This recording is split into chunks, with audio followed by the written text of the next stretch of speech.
Well, thank you all for coming. This is our first historical program this year, and we're so glad you all showed up. So I think you all know Allan. I know he's prepared a couple days, it'll give him a couple days to get into this. So I will let him take it away. Thank you.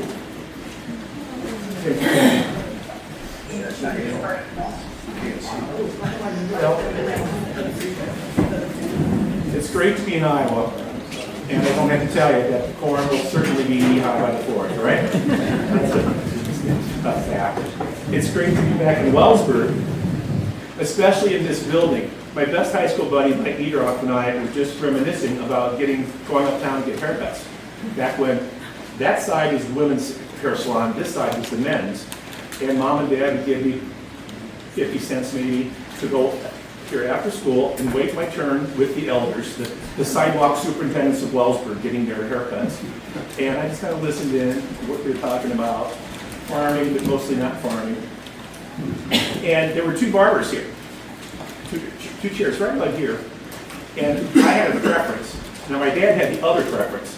But my dad liked a really close haircut. Anyway, so I was counting out like, oh, 1, 2, so I knew the order. And then I would trade with some older guys, like, hey, you've been here for a while. Why don't you go ahead of me? Why don't you go ahead? So I always rigged it so I got my preferred barber. And look at me now. To all of you non-rooters, you're brave. And thanks for joining us today. Thank you. Today you're an honorary rooter. And then, greetings to the Rooter Rebellion. Here we are, right? Bring on the noise. And before we kick it off, we send special greetings to our family elder, Phyllis White, who's in Cedar Rapids, and cannot join us today, but is certainly with us in spirit. She's on the... Her daughter, Amy Bowles, is filming this, so greetings, Phyllis. One simple favor before I kick it off.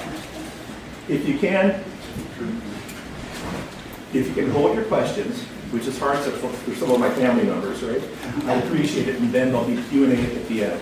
I've timed this, as I told Kenny Van Howen, another of the many former educators in our family.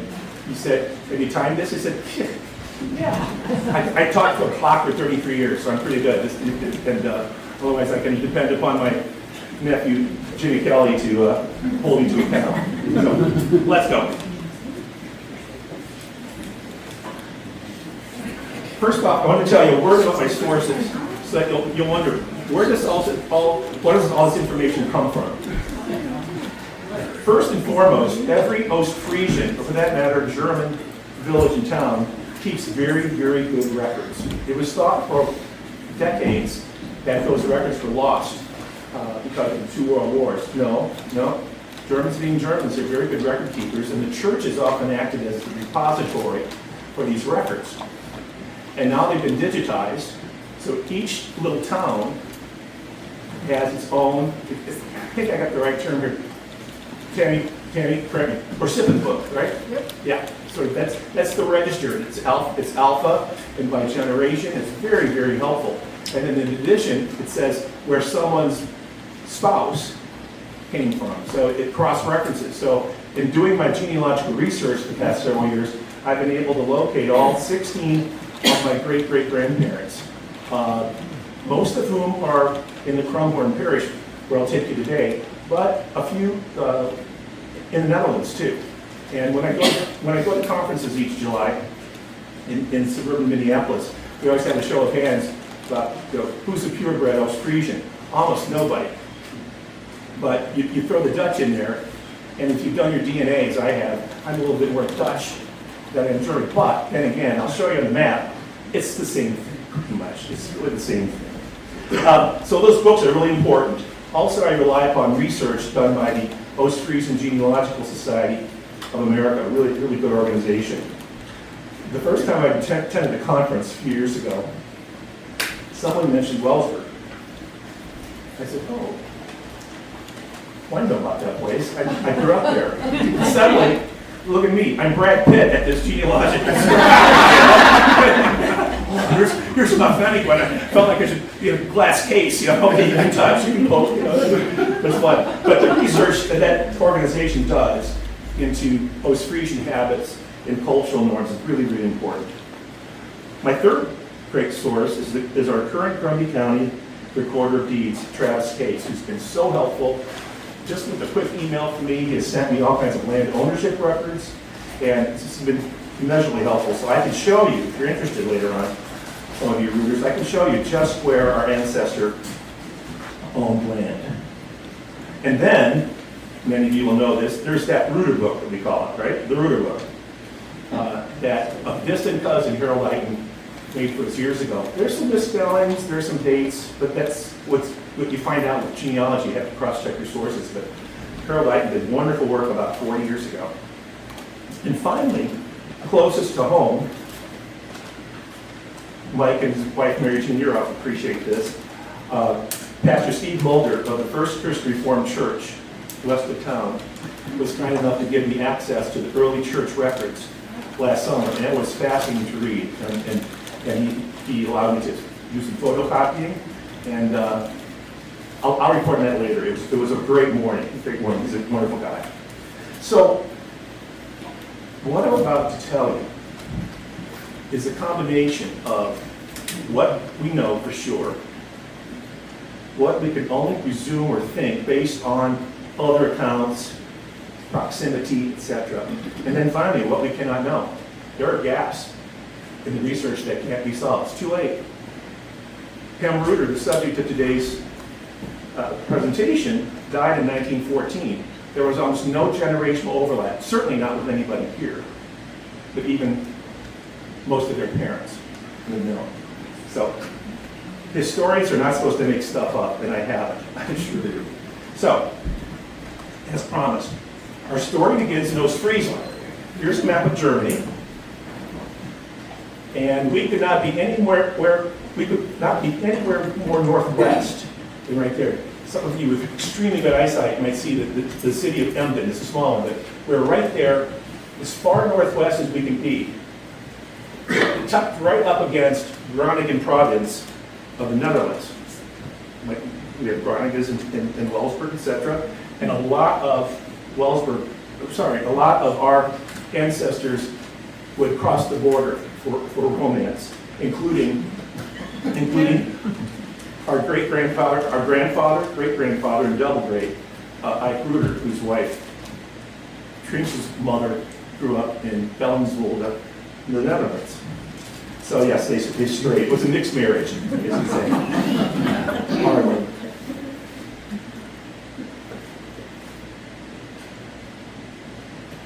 Already showed that. Yeah, okay. So we're going to zero in on the Krummhörn, right here. The Krummhörn Parish. And it still retains the title parish because, remember, before the Reformation, all these village churches were Catholic. And as the Reformation swept through Northern Europe, Southern Germany remained largely Catholic. Still is. But Northern Germany went very Lutheran, and then into Scandinavia, Sweden, Norway, Denmark. And then, courtesy of the Netherlands, the Reformed tradition spread up into Ostfriesland. So every town is either a Reformed town or a Lutheran town. So for instance, my grandma, Allan Ruter, came from a different place. It's a Lutheran, and she was part of the St. Paul's Lutheran congregation for years. So, but most of our ancestors were squarely in that Reformed tradition. Now, on this map, there is the town at the center of our story, called Uplevard, U-P-E-L-W-A-R-D. However, the locals, yes, why? The locals dropped the U-P and the R-D, so they call it Lewa. It's just easier to say it faster, I guess. Anyway, so if you see Uplevard, we'll call it Uplevard, is not very close to the North Sea, and consequent all sorts of tidal potential disasters when they've had those in the past. All right. In the 1800s, Krummhörn Parish farms are typically 125 to 150 acres in size, which frankly surprised me when I found this out. It's more like Grundy County. If that is, one big if you could manage to purchase land. Because with the introduction of the Napoleonic Code, Napoleon took over this area of Germany in the early 1800s, and the Napoleonic Code dictated that all children would inherit equally, rather than the eldest son inheriting the property. Well, this caused problems for a family's multiple heirs, and too often it's prevented aspiring siblings from purchasing farm ground. So that's important to note, because that's the first seed planted that caused the wave of immigration in the later 1850s and the 1860s. Here's an aerial view of Boulevard. Most Krummhörn villages were organized in a big circle with the local church in the middle, homes, some shops, etc., then the outbuildings, and then the fields are out, like the spokes of a wheel. So those towns are not organized on a grid, as our towns are in the Midwest. So everybody, landowners had a narrow piece of pie, and it kept people, it was partly there for protection, for security, in case, they would get the occasional invasion. So it kept them very unified and together.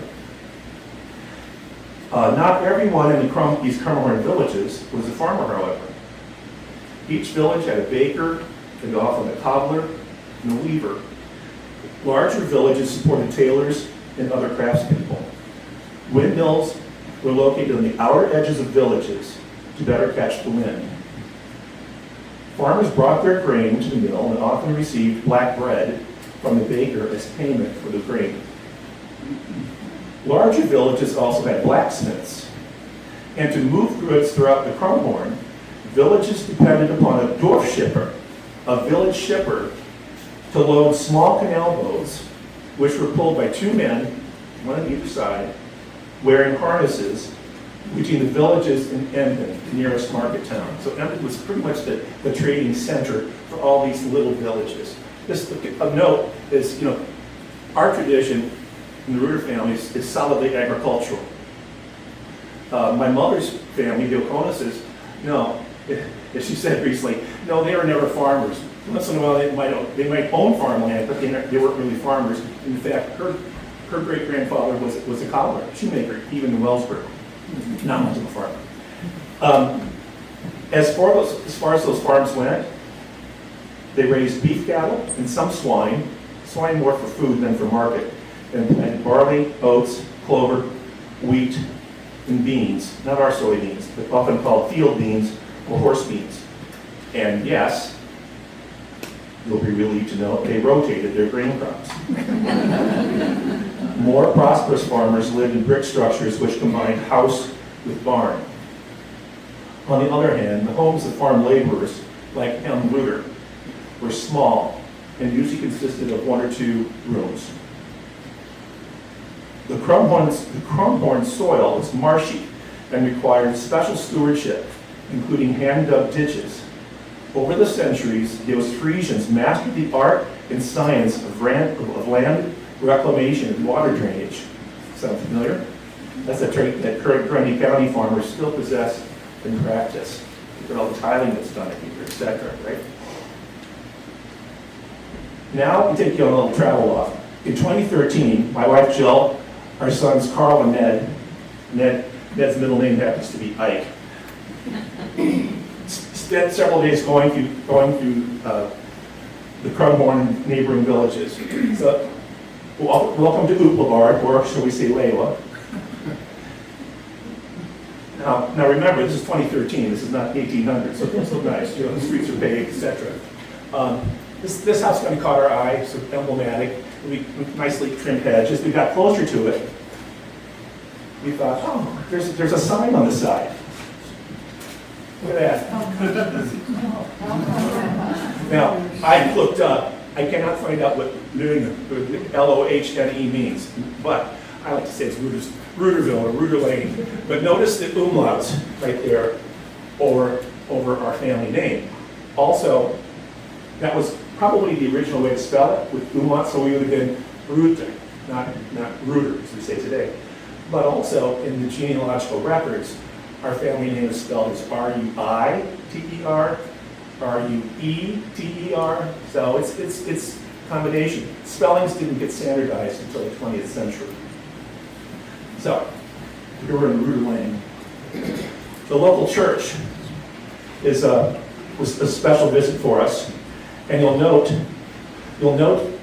that the bell tower is separate from the church building. Why? Because church bells weigh a lot, and they could pull the whole structure down. Again, the soil there is unstable. It's marshy, and so the good Christians don't trust it. In other words, so it's separate. And then you'll see part of the cemetery in front. More of the church.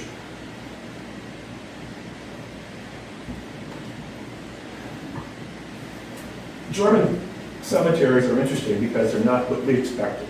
We thought, oh, they're going to be this whole mess of old graves that we can look at and maybe find our ancestral names. No. In Germany, the custom is that you take out a 30-year lease. It's like a mortgage. 30-year lease on a burial space, and the loved ones are interred without embalming. And in 30 years' time, the remains will have returned to the earth. And then you have the option to renew your lease or give it up. So I don't know if they're tombstone refurbishment places, because the tombstones, at least, all look quite modern, don't they? And they're nicely kept up with flowers. There's a lot of groundskeeping going on in these little cemeteries. They're very proud of this, and they very much honor their elders. Here, we did find one Ruter name in this cemetery, and she was born a Ruter. Maincha. He's a good-looking guy with his mouth open, right? This is sanctuary. This is as churches go, this is plain. But remember, when the Reformation occurred, the Protestants removed a lot of the ornate decoration of the church and what they call idolatry. In fact, especially in the Reformed faith, until recently, there was really almost a prohibition about images, things like that. And so this place looks very nice, all stiffed up, whitewashed, nice little pipe organ. And you'll notice that the minister's pulpit is raised, and that the pews, you see, the pews are closed. Because you could rent the pew if you were a means. Outside the church are a couple of old gravestones that they just decided to preserve by mounting to the brick facade. Oh, here are three good-looking guys. They're good. My son did. So we made it official. The Ruters were in Oopnehart. Now to the story of our so-called OG. The original guy, the man who created this dynasty.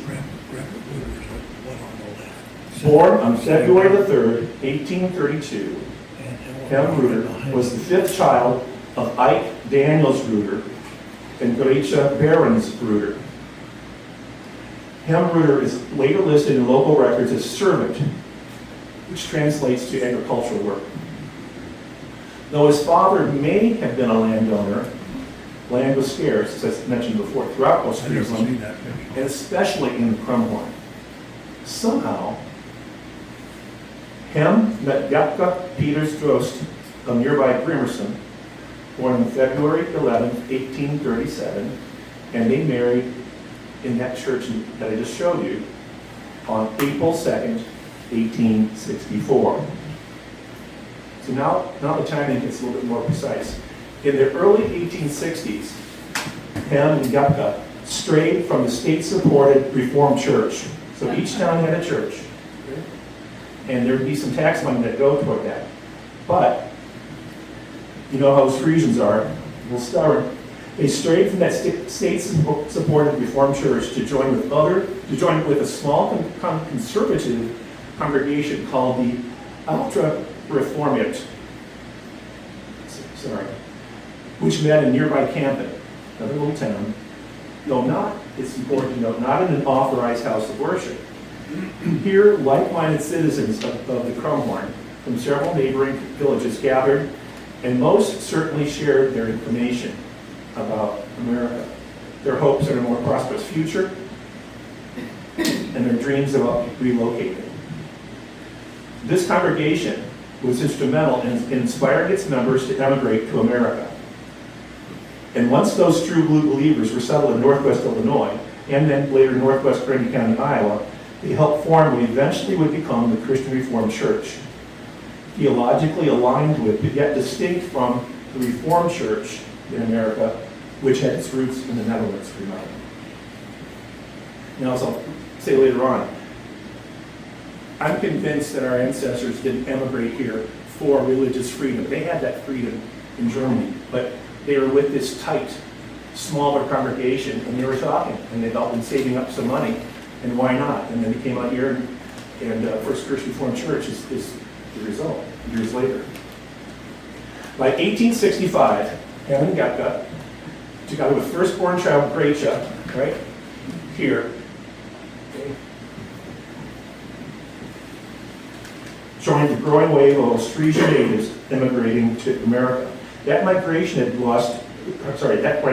actually started in the 1850s, and already some Krummhörn villages had lost 25% of their population. They likely embarked from either Bremen or Hamburg, voyaged on a hybrid boat powered by both wind and steam to New York City, and then traveled by train to Chicago, having purchased combination tickets for the Atlantic Ocean crossing and railroad transit to the Midwest. Now, this is one of those areas where this is what I think. This happened commonly, and I'm still trying to figure out what boat they came over on. Which you believe last week I thought, oh, I'll try ChatGPT, artificial intelligence. I think it could be helpful. Not there yet. So sailing to America could be as fast as 6 weeks, but more often the trip took 8 or more weeks. Steamers could make the same trip in as little as 10 to 12 days. The condition on board these ships were frankly terrible. They were run by American and British firms, just for money. Immigrants died on almost every crossing. However, the Ostfriesland immigrants were sturdy, resolved, and, this is interesting, only really destitute. They had to save up money to make the voyage, but they also had to figure out what to do once they were here. And they wanted land, right? So they'd been saving up for who knows how long. From Chicago, they traveled by horse-drawn wagon to the town of Forreston in northwestern Illinois, just several miles from the already settled Ostfriesland colony in German Valley, known as the Mother Colony, east of Freeport in Stevenson County. That the cemeteries in that area, it's like going through Wellbrook cemeteries. They were all there first. That was the first stopping ground. They caught their breath, they spent some time with their kinfolk, and then they pushed on to Iowa. And here they also worship in their preferred style, a more conservative Reformed theology. Now, while in northwest Illinois, they plotted their course for Iowa, and in 1866, ventured by wagon west to the Mississippi River to be ferried to Dubuque. Then further westward for another 120 miles or so to settle with other Ostfriesans in western Shiloh Township in Grundy County. Here the unusually rich black loamy soil created by the Great Glacial Recession nearly 20,000 years earlier awaited them. Virgin territory covered by thick prairie grass. Not many trees, but thick prairie grass, which would have to be broken and plowed by hand. But the Lord was always the land. Religious preferences played a role. Fear of possible military service likely played a role. But these immigrants first and foremost came here to acquire their own farmlands. Now we get into the real estate portion of the show. On June 20th, 1866, not long after they arrived here, Allan Ruter purchased 120 acres in section 20 of Shiloh Township, west of town. Almost due west of town. Just west of the 160 acres owned by his older brother, Barrett, who was married to Focal Primus and had settled in Shiloh Township a few years earlier. Now, I want to find out more about this Barrett Ruter, because he's buried at First Christian Reformed Church Cemetery, but he's older by 7-8 years, and he was here before. Interestingly, then Hemme and his wife bought land adjoining the older brothers. By 1867, these men and their neighbors formed what was called then, and I quote, the true Dutch Reformed Church of Steamboat Rock, Iowa, named such because Steamboat Rock was on the river, and thus the closest town for provisions, including precious lumber from the thick woods along the riverbanks. And Steamboat even boasted of a train station. Well, there was no Wellsburg yet. It didn't exist. And as you can guess, this church later became the first Christian Reformed church of Wellsburg, once there was a Wellsburg. Hemme and Gepka were charter members, and by the account of those early church records I was privileged to review last year, maintained their membership peacefully, which wasn't always the case in those days, given the new settlers' habits of tattling on their neighbors' habits for church council members. You should read these minutes. It seems like a justice of the peace docket. You know, this, and this, and you know, you will go without communion for 6 months, and this and that. And they were really righteous about maintaining standards. And once in a while, somebody would get the boot, and they would. I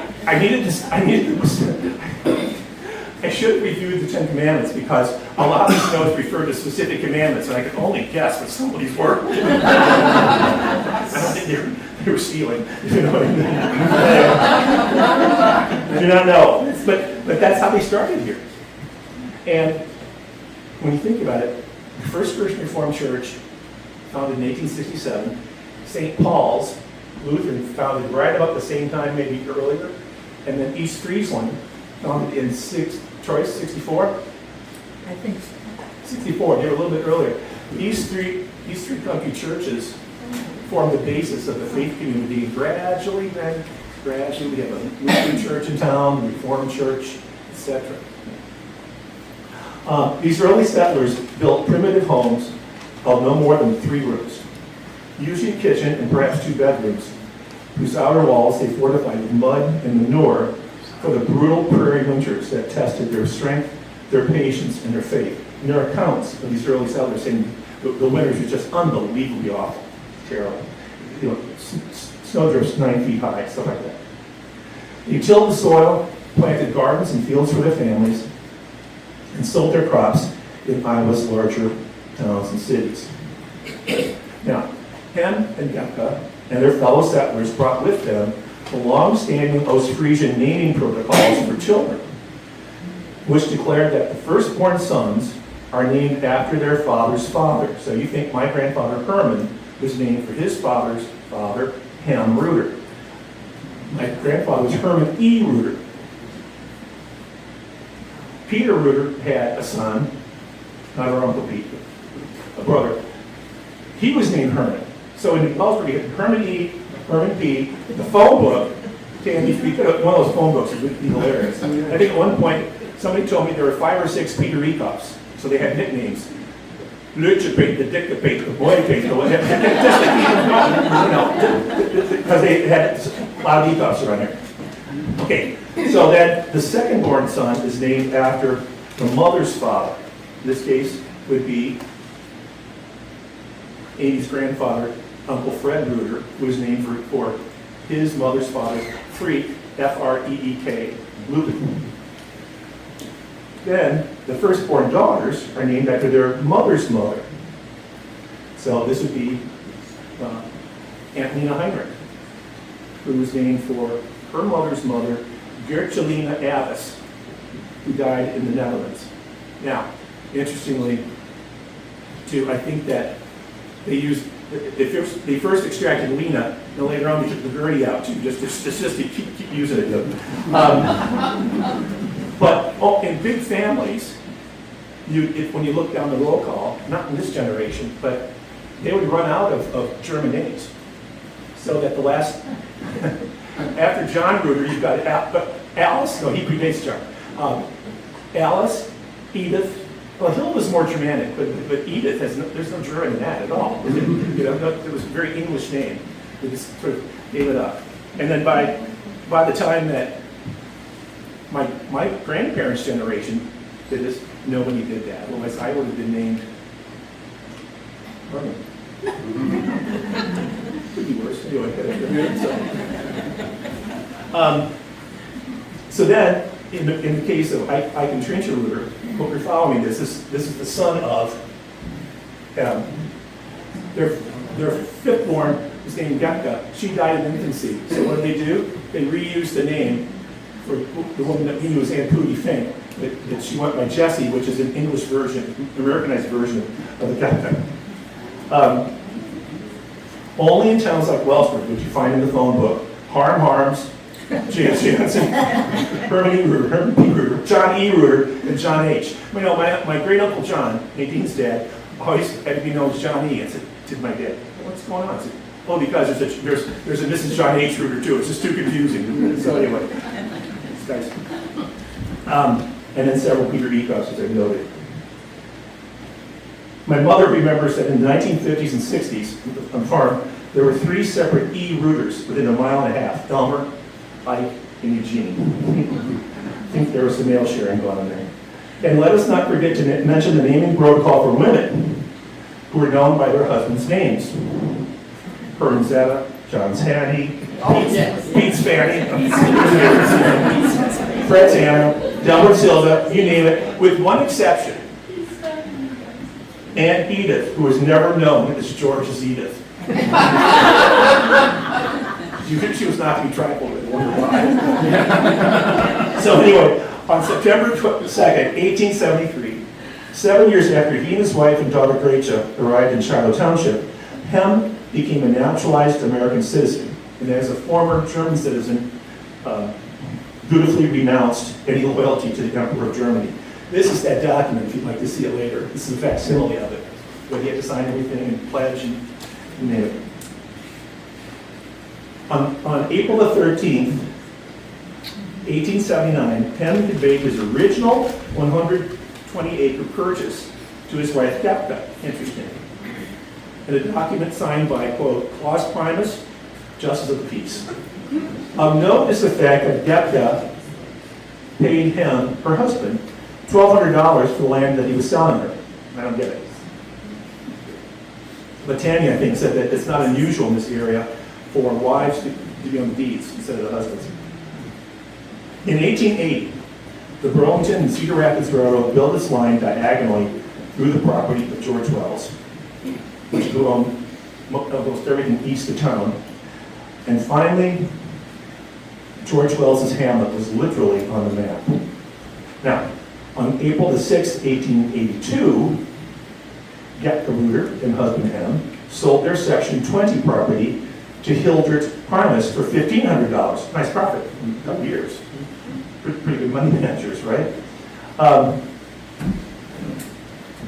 And Hildred Primus is what, as far as I can figure out, was their uncles. Anyway, it's all in there. The Primuses in the west of town.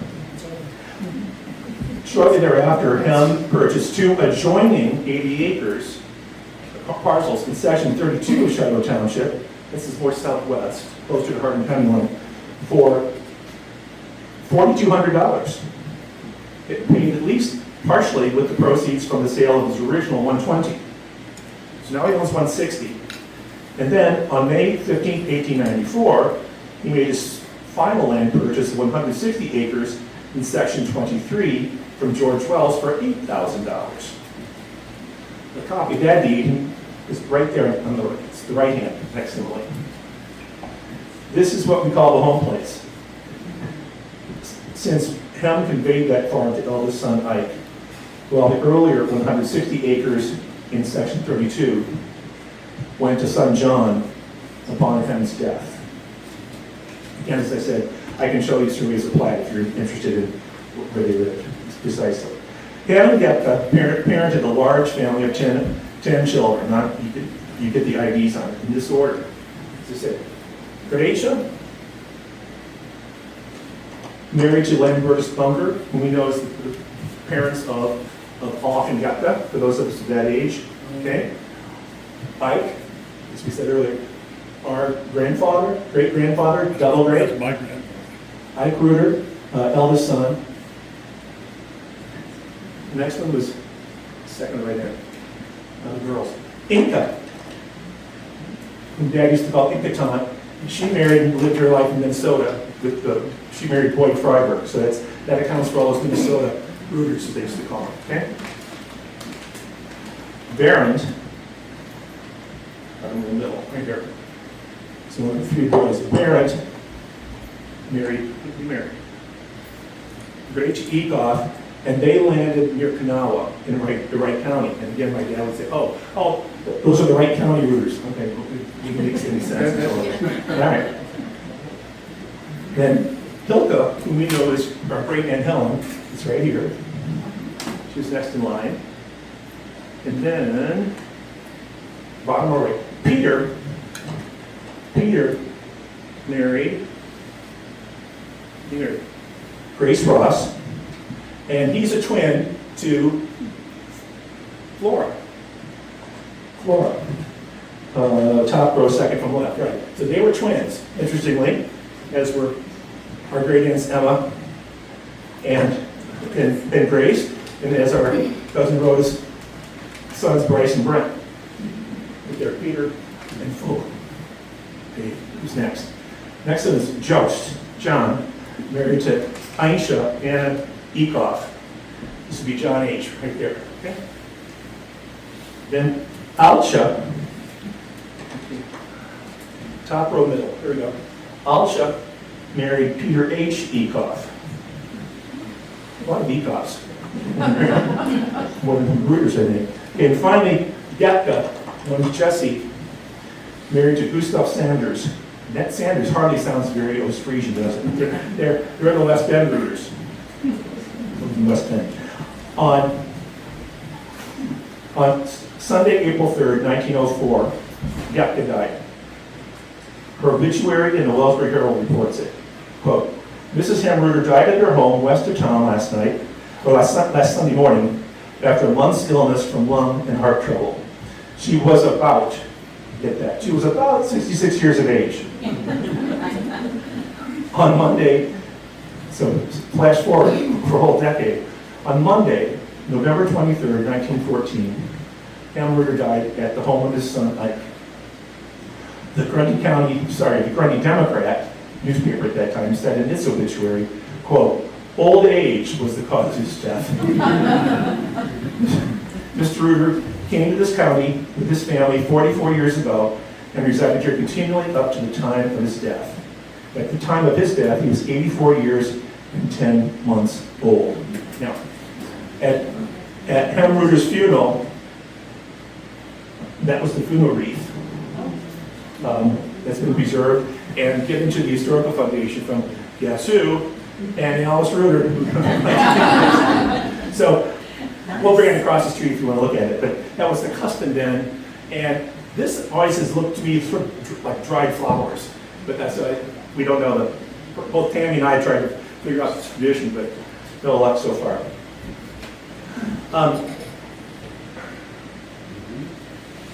Hemme and Gepka are buried in the First Christian Reformed Church Cemetery, 2 miles west of Wellsburg. Their burial monument is notably large, located near the road in the cemetery's west section, the older section. Of their 10 children, 7 are also buried there, and you can find them there. So Grace Bunker with her husband Lambert, Ike, married to Treacha, our grandfather, great-grandfather, double great, Hilka and Helen, who's buried right next to Hemme and Gepka, Peter and his wife, Flora Ekoff, her husband, Jost, John, and his wife, Alcha, Hattie Heacock. Son Baron is buried in Wright County, Iowa, of course. Daughter Inca is buried in Renville, Minnesota, and daughter Kepka, Jessie, is buried in West Bend, Iowa. After Kepka died in 1904, Hemme most likely continued to live on the Section 32 property in far western Shiloh Township, not far from the Grundy County line. Excuse me. Some, however, have speculated that Hemme may have lived out his last years in a small structure on the Section 23 farm south and east of Wellsburg. I'm skeptical of that because there's never any, in my lifetime, Ike and Alice never took down any buildings. You know, they would just sort of romantically decay. I don't think that's going to, now, Hemme Ruter he died at his son's home, but remember, Gepka Ruter, Mrs. Hemme Ruter, died at her home west of Wellsburg, so that's an important thing to remember. Interestingly, maybe Hemme Ruter was wise not to go there because during those years, Ike and Tricia Ruter were busy raising a family of 14 children just across the road from the John Petroni family of 15 children. 29 kids. 29 kids. Wow. Just imagine that country school teacher. Anyway, that's where we end the story of our family's old guy, the OG, at least what we call a home place. In that home, Ike and Tricia Ruter, and some of you here will remember this, lived a team of children through the years, and in the northwest corner of the kitchen sat this bentwood oak rocking chair, which I was privileged to purchase at Alice's estate sale. Now, look at it. If you're thinking I never saw it before in my life, it's because in that back corner of the cook stove and by Ike's wash-up sink, it was coated with bad old varnish, you know, and the soot accumulated from decades of cook stove cooking. And it also had padded seat. Anyway, it took a few shekels to get it refinished, but it's worth it. My dad told me years ago that if you rub your finger on the underside of the seat, you can feel the groove where, excuse me, great grandpa Ike Ruter struck his matches for his pipes. It's still there, so that's really reassuring. And cousin Doug Lindeman contests to that because since he and Rosie stopped by several years ago at our home in suburban Chicago, on their way to, guess what, a University of Northern Iowa basketball game. So to celebrate their visit, I hauled what we call the Ike chair out of the basement. And recently I consulted a master woodcrafter who told me that, without knowing the precise year, this chair could have been Hemme Ruter's chair that he later gave to his eldest son. It could be, but we'll never know. Excuse me. So, besides Cousin Doug, the Ike chair does have its guests, and most recently, the guest of honor was none other than my first grandchild, Archer Michael Ruter, whom we call Archie, who quite liked the rocking experience in that chair of his great-great-great-grandfather.